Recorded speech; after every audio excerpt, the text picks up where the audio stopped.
सोचिए इस साल के आखिर में जब आप अपनी ईएमआई की कैलकुलेशन कर रहे होंगे तब पता लगेगा कि साल शुरू हुआ था एक छोटे से लोन से और आज आपके ऊपर 3 से 4 लोन्स हैं। उस टाइम आपको समझ ही नहीं आएगा कि यह सब हुआ कैसे, क्योंकि कर्ज एक ऐसा मेहमान है जो आता अकेले है पर जाता पूरे परिवार के साथ है। और यह कहानी 2026 में 4 राशियों के साथ बन सकती है। अगर आप अभी से नहीं संभले तो आज की वीडियो में मैं आपको बताऊंगा कि वह 4 राशियां कौन कौन सी है जो इस साल कर्जे में जा सकती है और इस ट्रैप से आप कैसे बच सकते हैं, क्योंकि यह कर्जे का ट्रैप रातों रात नहीं बनता, यह धीरे धीरे बनता है। और कर्जा शुगर की तरह है जो पहले नॉर्मल लगता है, आपको मीठी चीजें अब आपको अट्रैक्ट करने लगती है और धीरे धीरे और एक शुगर की बीमारी कब अनेक बीमारियों का कारण बन जाती है आपको पता ही नहीं चलता। पहले एक छोटी सी जरूरत, एक ईएमआई का बोझ, फिर एक और जरूरत 2 ईएमआई का बोझ, फिर 3 का, फिर 4 का, और फिर उसी ईएमआई को चुकाने के लिए एक और लोन, और धीरे धीरे ईएमआई का पहाड़ आपके ऊपर खड़ा हो जाता है।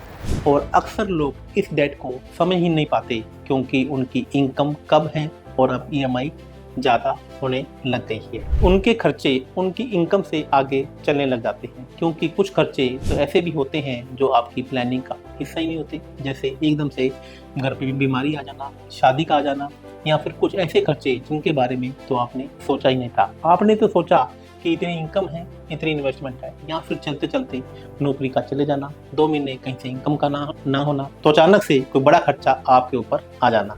तो चलिए बात करते हैं पहली राशि की जो इस साल डेट ट्रैप का शिकार हो सकती है, और वो पहली राशि है मेष।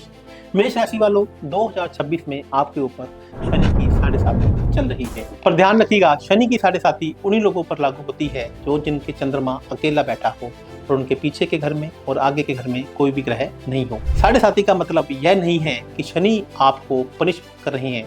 7.5 का मतलब है कि शनि महाराज जी अब आपको टटोल रहे हैं, आपको पक्का कर रहे हैं। हर बड़ा डिसीजन, हर खर्चा और आपका हर कमिटमेंट, सब पर शनि महाराज जी की सीधी नजर है और इसका सीधा असर आपके आर्थिक उतार चढ़ाव पर भी पड़ सकता है। कभी पैसा आएगा, कभी पैसा रुक जाएगा, और इसी मजबूरी में कुछ मेष राशि वालों को बड़ा लोन लेना पड़ सकता है। तो मेष राशि वालों को ये 2 चीजें जरूर करनी चाहिए। पहला, अपने हर खर्चे को ट्रैक करें और हर बड़े खर्चे से पहले एक रात सोच लें। दूसरा, पैसों की जरूरत हो तो पहले अपने घर और दोस्तों से पकड़े, प्राइवेट लोन या क्रेडिट कार्ड पर सीधा न जाए। मेष राशि वालों की रिस्क टेकिंग नेचर इस साल उन्हें सबसे महंगी पड़ सकती है। आपके लिए कुछ उपाय हैं। आपको मंगलवार के दिन वाटरमेलन का एक रस निकालना है और उसके वाटरमेलन और चुकंदर का रस निकालकर उसके ऊपर नींबू का रस निचोड़कर आपको भगवान शिव को अर्पित करना है। और इसके साथ साथ गणेश जी को मीठे पान का भोग लगाना ना भूलें। तो हो सके छोटी छोटी कन्याओं को मंगलवार के दिन कुछ मीठा भी जरूर खिलाएं और इसके साथ साथ गणेश जी का नित्य पूजन भी करें। दूसरी राशि है कर्क राशि। कर्क वालों के लिए 2026 का साल 2 हिस्सों में बनता है।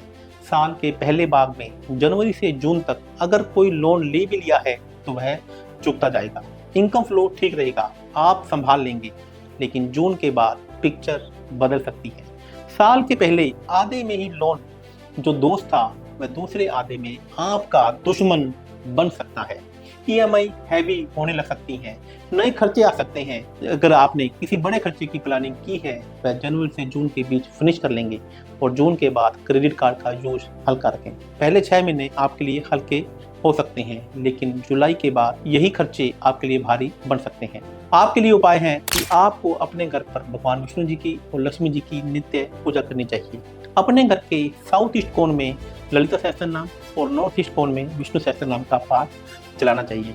और इसके साथ साथ भगवान शिव पर रोज आधे दूध और आधे पानी का अभिषेक भी करना चाहिए। तीसरी राशि है मकर राशि। मकर राशि वाले अक्सर कैलकुलेटर से जीते हैं, हर चीज प्लान करते हैं, हर रुपए का हिसाब सोच के। लेकिन 2026 में मकर राशि वालों का कैलकुलेटर भी गलत हो सकता है, वह उनके आंसर का गलत जवाब दे सकता है। मेरी सलाह है कि 2026 में लोन लेने से पहले 2 बार सोचें, क्योंकि इस साल जो भी लोन लिया जाएगा वह लंबा खींच सकता है। एक लोन दूसरे लोन की डिमांड करेगा, ईएमआई लंबी होती जाएंगी, आर्थिक स्थिति अफेक्टेड रहेंगी, जुलाई अगस्त के बाद थोड़ी राहत मिल सकती है, मामूली मगर राहत। तो अगर आप बड़े खर्चे की प्लानिंग कर रहे हैं तो उसे अगस्त के बाद शिफ्ट कर दीजिए। आपके लिए एक बहुत ही अच्छा उपाय मैं आपको बताता हूँ। माँ लक्ष्मी जी की नियमित आराधना करें, गणेश जी की पूजा करें, और सबसे ज्यादा जरूरी है कि आपको पितृदोष की शांति जरूर करवानी चाहिए। राहु मकर वालों के लिए इस साल डेथ ट्रैप का सबसे बड़ा कारक हो सकता है। तो आपको अपने घर के साउथ वेस्ट जोन में एक नारियल के तेल का दीपक और चंदन की अगरबत्ती भी जरूर जलानी चाहिए। और चौथी राशि है मीन की राशि, और मीन राशि वालों के लिए सिचुएशन 2026 में सबसे कॉम्प्लेक्स है, क्योंकि मीन राशि पर शनि और राहु दोनों का असर हो सकता है। मीन राशि वालों के लिए खर्चे प्लानिंग से नहीं आते, इमोशन से आते हैं। फैमिली की एक कॉल, एक हेल्थ इमरजेंसी, एक फेस्टिवल, और आप एक हाँ कर देते हैं, एक बड़ी जो आपके लिए एक बड़ी प्रॉब्लम बन सकता है। आप प्लानिंग कुछ करते हैं, खर्चा कुछ आ जाता है, और इसी से आपकी डेट की सिचुएशन बन सकती है। मीन राशि वालों 2026 में एक चीज ज्यादा चाहिए, एक इमरजेंसी फंड। इनकम का 10% हर महीने अलग रखना शुरू कर दीजिए। यह आपका सडन एक्सपेंसेस के सामने आपके लोन से आपको रोकेगा।